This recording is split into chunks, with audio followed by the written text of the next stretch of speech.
আবারও পুশ ইনের ঘটনা ঘটল মৌলভীবাজার জেলার কুলাউড়া উপজেলার কর্মদা ইউনিয়নের মুড়ুচোরা সীমান্তবর্তী এলাকা দিয়ে। আজ সকালে ভারতীয় সীমান্ত রক্ষী বাহিনী বিএসএফ এই 14 জনকে বাংলাদেশে এই সীমা দিয়ে পুশ ইন করে। শ্রীমঙ্গল 46 বিজিবি ব্যাটালিয়নের মুড়ুচোরার ক্যাম্পের একটি টহলরত দল স্থানীয়দের সহযোগিতায় এই 14 জনকে আটক করে কুলাউড়া থানায় নিয়ে আসে। এই 14 জনের মধ্যে 4 জন শিশু, 6 জন নারী এবং 4 জন পুরুষও আছে বলে জানা যায়।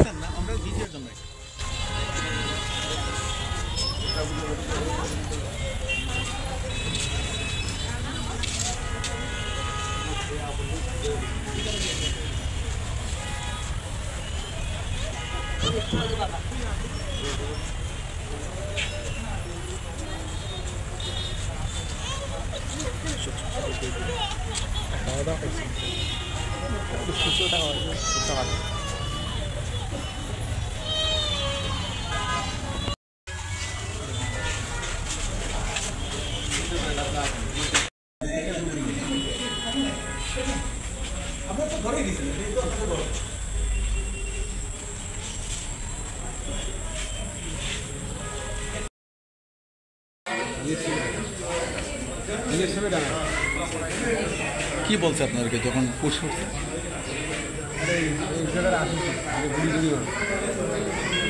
ভাইয়ের নামটা কি? আপনার নামটা কি? মোহাম্মদ জলিল। কতদিন ছিলেন কোথায়? 13-14 বছর। কোন জায়গায়? রাজস্থান। কি করতেন? ইট ভাটাতে কাজ করছিলেন। যখন আপনি গেছেন একা গেছেন না পুরো ফ্যামিলি? না, বাচ্চা বাচ্চা নিয়ে গেছে। নিয়ে গেছেন। কেন গেলেন আপনি ভাই বাংলাদেশ থেকে?